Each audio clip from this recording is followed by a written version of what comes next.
our opponents that way. We look at it in a way of trying to win the points that we can do and be happy about that. Okay, we're going to go to number 2 in the very back. Thomas, what most impressed you about Francesco and Tommy's performance over the last 2 days, and did their performance exceed even your expectations? Well,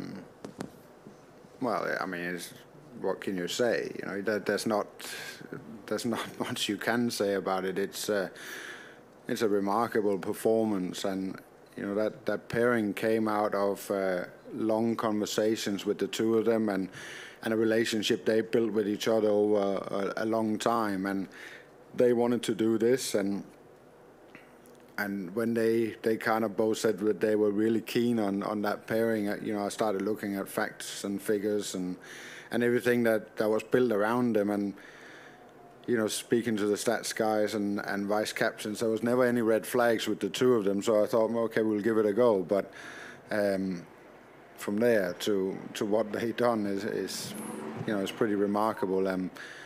You know, but they've had 2 very long days, and now they have to refocus themselves. They're out there on their own tomorrow, and you know, but they're 2 quality golfers, and you know, it's quite fun to watch. You know, Francesco, it's like he's leaning on golf shots, and then they land about 3 feet from the hole. I don't know what planet he lives on, but it's not the one that the rest of the players live on, that's for sure. He's been phenomenal these 2 days, but now he goes tomorrow, and he needs to get out there and try and win his singles point.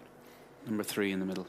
Thomas, you mentioned the long days. I'm just curious if the types of performances out there help lift kind of the rest of the team energy-wise, and secondly, if also having a few guys who had last week off and came in fresh helped at all. Yeah, I mean, the energy levels are somewhat good, you know, I feel like, but there's obviously a couple of guys that played the Tour Championship that, you know, they're feeling it. They're feeling how tough a season it's been, and it would be natural for them to feel it. But they're fit and they're healthy, and they know what to do. So that's what they'll do. But tomorrow is a different beast. You know, tomorrow is the individual performances that come forward, and that is a different thing to do. It's great to be out there with a partner when things are going good, but when you're out there individually, you know, then you're tested to the full of your capacity as a golfer, and that's what they need to do tomorrow, and that's the message that you need to get across to players is get the best out of yourself tomorrow. Now you leave your partner behind, and he has to go and get the best out of him as well. Okay, number 4 down the back. Thomas, just going back to Molinari-Fleetwood pairing, how important do you think it is that, do you think their course knowledge was in the way they played? Because they seem to manage the course fantastically. And how important has that been for your team throughout the weekend, your local knowledge? Yeah, I mean, it's difficult to argue that when you got players like Alex and Tommy that's won around here, that they obviously, anytime, you know, in my own career, anytime I step onto a golf course I won on, you know, you feel good about yourself. You feel like I can play this golf course. But in golf, it's also about, you know, bringing your form, and that's more important than anything, because you tend to win on a golf course and then you seem to miss the cut the year after. So it's all about, you know, how you come in and the type of golf you play. But if Francesco's played good golf around this golf course, but it suits his game, and he would be the first to admit that. But I say this, and I said it all along, when you take 24 of the best players in the world and put them on a golf course, they're going to find a way around it. Yeah, over these 2 days we probably found a little bit of a better way around it, but you know, it's not over yet. So we'll see how we manage with the golf course tomorrow. Okay, number 3 in the middle. Thomas, when you think about the style of golf that this course demands, do you think the guys in your team genuinely enjoy and embrace having to play that way? And if so, is that part of what makes them good at it? But then you have to enlighten me on the style. That just tighter fairways, longer rough, maybe a little more accurate off the tee. Yeah, but this golf course reminds me a lot of TPC at Sawgrass. You know, that's the type, and you know, that's not a golf course that, you know, it's just not a very long golf course. It's demanding golf course, and you know, when you put the best players on a golf course in the world, you want to see demanding golf courses. You want them to be tested. You want them to, you know, so you're rewarded by playing well. And you know, we have played well. We have played well. I feel like we've been out on the golf course and done the right things. But you know, it's such a long marathon this, and tomorrow there's 12 points to be played for, and that's what we'll keep looking at. Whatever the golf course is, and it's what's in front of us. I've never been one to hide from that. I can't play a golf course, and I always believe that when I'm playing my best, I can step on any golf course and compete. Okay, we're going to go to number 1. Thomas, do you, now 10-6 up, do you draw on previous experience? Do you name check Medina for what happened there on the flip side, or is this a complete new chapter? No, you keep reminding yourself that we had a big lead at Valderrama. We had a big lead at Brookline, and at Valderrama we won, but only just. At Brookline we lost. At Medina we were a long way behind, and we turned it around. And so in history, our history will show me and everybody in that team that this is not over, and that's what it's all about. You go full bore tomorrow, get out there and do all the right things, and this is not over till you got the points on the board. Okay, we're going to go to number 4. Is there anything that you remember specifically about what was the reason that the Europeans had the success that day in 2012 on the Sunday in Medina? Yeah, but I'm not going to share it with you until tomorrow. Go to number 3 on the left.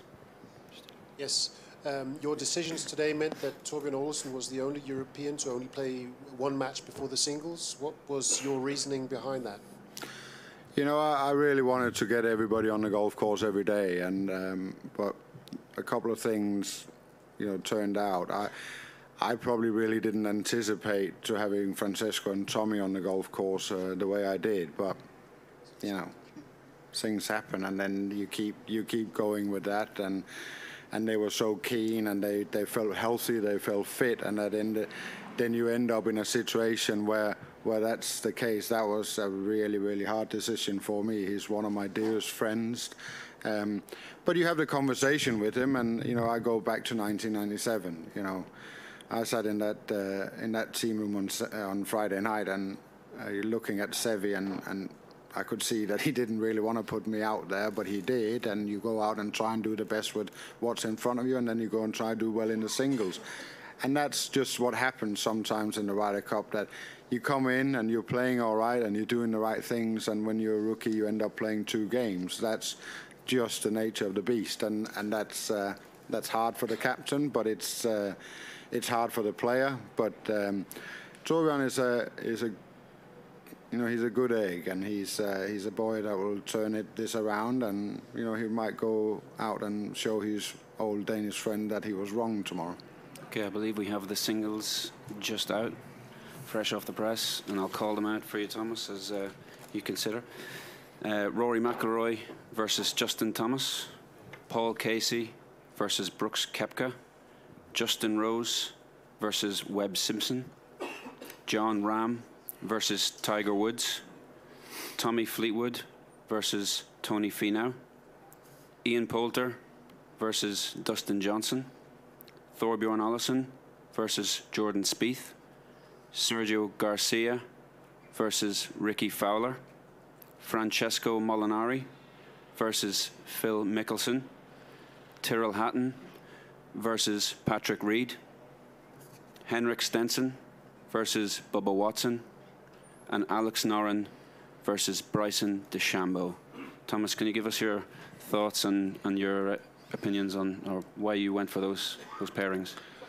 Well, I mean, I can only look. I mean, you can sit and guess what the other captain is going to do. I went with this setup because of personalities and the way I see them. I believe that singles are very different to pairs, and I went with this this group of guys in this order because I think it covers all the way through the order. So I'm happy with the way it looks. Listen, if you look at the right side of this, you know, that lineup of American lineup was always going to be extremely strong, and it doesn't matter. We need to win our points tomorrow, and where they come from, they can come from any match. You can lose any match in the Ryder Cup, and you can win any match. So we go with this, and you know, this is going to be a great contest tomorrow, and we look forward to it.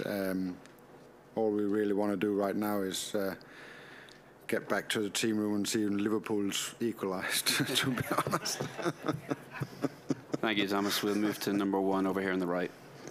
Thomas, I was going to ask a question about Molinari, but now the pairings are out. Could you just give us some insight into why you've sent Rory out first? You know, just as a statement, please. No, but you know, there's a lot of reasons to send Rory out first. He's a fantastic player. He likes to play fast. He doesn't like to be held up. He likes responsibility. So there's a lot of reason to send him out first. You know, he feels like he's in a place where he can go into that position and get the best out of himself. And you know, you have conversations with Rory through time, and you know, this is where he is. And in the end, somebody's got to go there. And you know, I have a lot of belief in him, and I trust him as a player, but also trust him very much as a person. So it's a great place for him to be with responsibility. And all your players have their respective qualities. But you said earlier that Molinari is on a different planet to everybody at the moment. I mean, what could you achieve if you had 12 Molinaris? Oh, there's two of them I have to deal with once in a while. Never forgetting his brother. I don't know, what can you achieve with 12 Molinaris? You can achieve a lot, I guess, especially in this kind of event.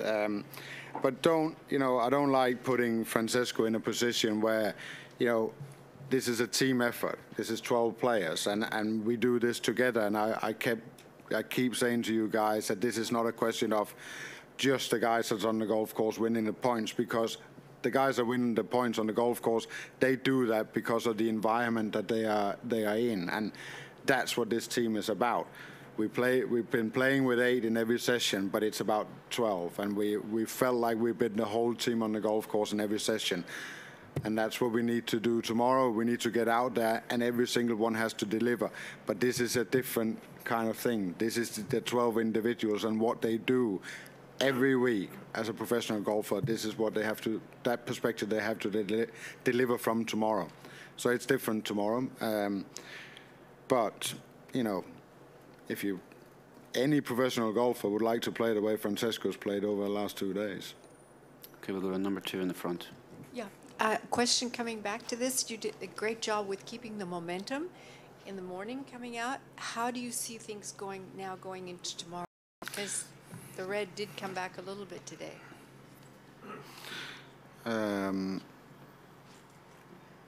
Well, I mean, momentum is always important, but you know, I can see this going blue and I can see this going red. I mean, I don't have a crystal ball and that can predict what's going to happen tomorrow. I have a strong belief in these 12, and I've had it all week. I've had it since we got together on Monday, and that's the only thing I can focus on. I don't like predicting anything about each match. I don't like to predict anything about how this is going to go tomorrow. We stay focused on what's right in front of us. And what's right in front of us is food, drink, sleep, and then we wake up tomorrow morning and we go with these 12 players. We can't change anything. These are the ones we have. And I wouldn't want to change anything. I'm really, really proud of what they've done these 2 days. Thomas, on that note, thank you very much, and thank you. Best of luck tomorrow. Thanks, Thomas. Thank you.